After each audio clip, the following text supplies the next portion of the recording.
Hello guys, तो आज के सेशन में हम डिस्कस करेंगे हाइपरटेंशन या हाई ब्लड प्रेशर के बारे में। सबसे पहले मेरे सभी नोट्स आपको वेसेलिस एप्लीकेशन में मिल जाएंगे और मेरी बुक फिजियोलॉजी नोट्स में भी सभी नोट्स मिल जाएंगे। दोनों के लिंक्स डिस्क्रिप्शन बॉक्स में है।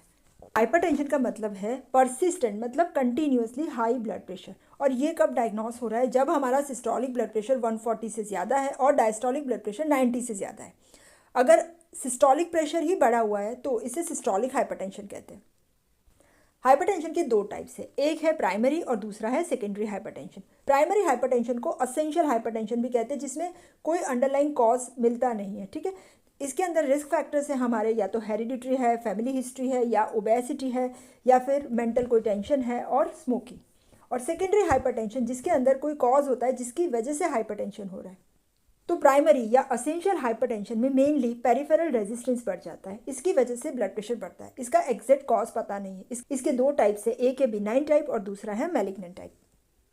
बिनाइन असेंशियल हाइपरटेंशन जो धीरे धीरे बढ़ता है, ठीक है ना, तो इसके जो अर्ली स्टेज है इसमें बहुत ज़्यादा सिम्टम्स नहीं आते और यहाँ पे जो ब्लड प्रेशर है वो मॉडरेटली इंक्रीज हो रहा है, जैसे कि वो 200/100 के अराउंड रहता है। ठीक है, इनिशियली जब पेशेंट रेस्ट कर रहा है तो ब्लड प्रेशर वापस से नॉर्मल आ जाता है। ठीक है, और जब ये blood pressure continuously persistently high रहता है तो इसकी वजह से हार्ट डिजीज़ या किडनी डिजीज़ या कोई वास्कुलर डैमेज हो सकता है। सेकेंड है मैलिग्नेंट हाइपरटेंशन। मैलिग्नेंट हाइपरटेंशन को एसिलरेटेड हाइपरटेंशन भी कहते हैं। ये बहुत सीवियर फॉर्म है जिसके अंदर ब्लड प्रेशर बहुत ज़्यादा हाई चला जाता है। ठीक है, तो यहाँ पे जो ब्लड प्रेशर है वो एक्सट्रीमली हाई लेवल, जैसे कि 250 सिस्टोलिक और 150 डायस्टोलिक पहुँच जाता है। और ये जो हाई ब्लड प्रेशर है वो हमारी छोटी छोटी blood vessels, small blood vessels जो कि हमारी आइज़ में होती है, हमारे हार्ट में, ब्रेन में और किडनीज़ में होती है, उसे डैमेज करता है। ठीक है, और ये एक मेडिकल इमरजेंसी है जो लाइफ थ्रेटनिंग भी हो सकती है, जिसके अंदर पेशेंट की डेथ भी हो सकती है।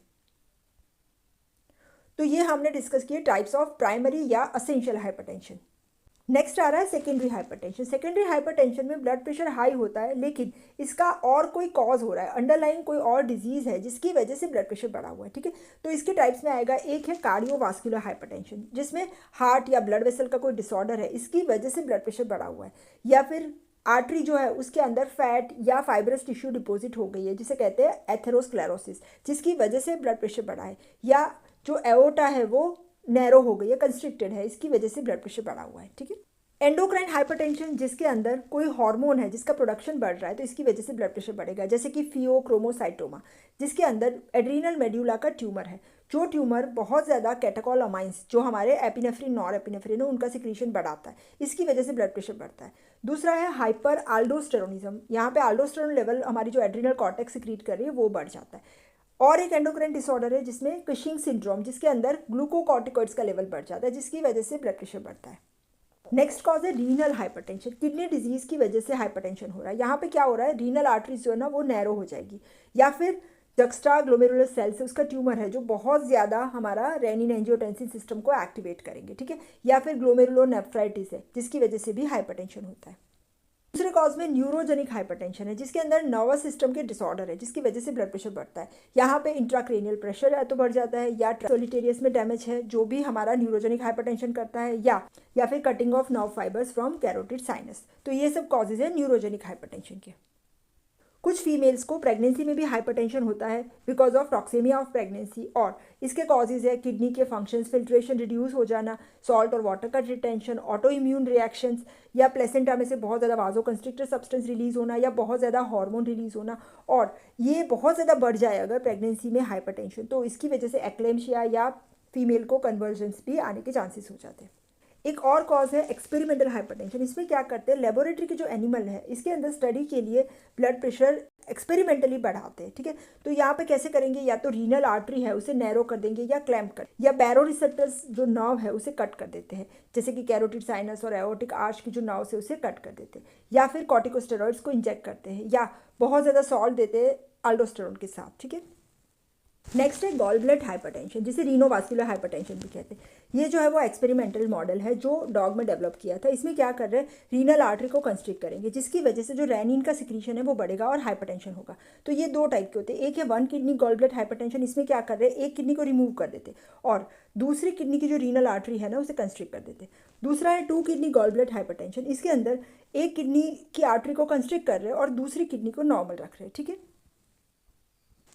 ये मॉडल्स में हाइपरटेंशन होता है। क्यों? क्योंकि बिकॉज जो रीनल आर्टरी है उसका कंस्ट्रिक्शन होने की वजह से जो रेनिन एंजियोटेंसिन सिस्टम है उसका एक्टिवेशन होगा और सॉल्ट और वाटर का रिटेंशन होगा और ब्लड प्रेशर बढ़ेगा। हाइपरटेंशन की कॉम्प्लिकेशंस क्या हो सकते हैं? तो बहुत लंबे टाइम तक अगर हाइपरटेंशन रहेगा तो ये किडनी फेलियर कर सकता है, लेफ्ट वेंट्रिकल का फेलियर कर सकता है, मायोकार्डियल इन्फार्क्शन जिसे हार्ट अटैक भी कहते हैं, सेरिब्रल हेमरेज, हमारी जो ब्रेन की कोई ब्लड वेसल है उसका हेमरेज कर सकता है, रेटाइना में जो ब्लड वेसल्स है उसका भी हेमरेज कर सकता है। और हाइपरटेंशन जो है वो कोई भी कॉज से हो, लेकिन अगर ये लंबे टाइम तक कंट्रोल नहीं हुआ है तो ये हमें मैनिफेस्टेशन दे सकता है। ठीक है।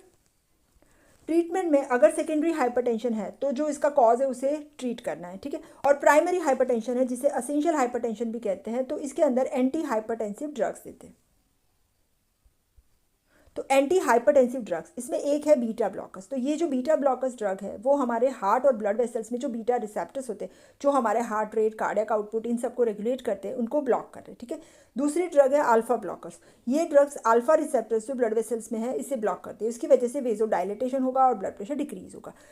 थर्ड वेराइटी की ड्रग्स है जिसे कहते हैं कैल्शियम चैनल ब्लॉकर्स। ये कैल्शियम की एंट्री को ब्लॉक करेंगे मेनली हार्ट के मसल सेल्स के अंदर, और इसकी वजह से हार्ट की जो कॉन्ट्रैक्टिलिटी है वो डिक्रीज होगी और ब्लड प्रेशर डिक्रीज होगा। वाजो डायलेटर्स भी देते हैं। ये ड्रग्स है वो डायरेक्टली ब्लड वेसल्स को रिलैक्स करती है और वेजो डायलेटेशन करेगी, इसकी वजह से ब्लड प्रेशर डिक्रीज होगा। डायूरेटिक्स, ये ड्रग्स यूरिन आउटपुट इंक्रीज करेगी जिसकी वजह से ब्लड वॉल्यूम डिक्रीज होगा, एक्स्ट्रा सेल्यूलर फ्लूइड डिक्रीज होगा और ब्लड प्रेशर डिक्रीज होगा। ACE इन्हिबिटर जिसका पूरा नाम है एंजियोटेंसिन कन्वर्टिंग एंजाइम इन्हिबिटर, ये जो ड्रग है ये एंजियोटेंसिन 2 का फॉर्मेशन है इसे ही ब्लॉक कर देती है। एंजियोटेंसिन 2 हमारा वाजो कंस्ट्रिक्टर है, तो जो ब्लड प्रेशर बढ़ा रहा है इसका फॉर्मेशन बंद हो जाएगा तो ब्लड प्रेशर डिक्रीज हो जाएगा। फिर वाजो मोटर सेंटर डिप्रेशन, ये ड्रग्स है जो हमारे ब्रेन के वाजो मोटर सेंटर्स है उसको डिप्रेस करेगी और सिंपैथेटिक टोन को डिक्रीज करेगी जिसकी वजह से वेजो कंस्ट्रिक्शन होगा। एंजियोटेंसिन 2 रिसेप्टर ब्लॉकर्स, ये ड्रग्स हमारे एंजियोटेंसिन 2 की एक्शन को ब्लॉक कर रही है जिसकी वजह से वेजो कंस्ट्रिक्शन नहीं होगा और आल्डोस्टेरोन का सिक्रीशन भी डिक्रीज होगा जिसकी वजह से ब्लड प्रेशर डिक्रीज होगा। तो आज हमने hypertension, types of hypertension, causes of hypertension और ट्रीटमेंट ऑफ हाइपरटेंशन डिस्कस किया। Thank you so much.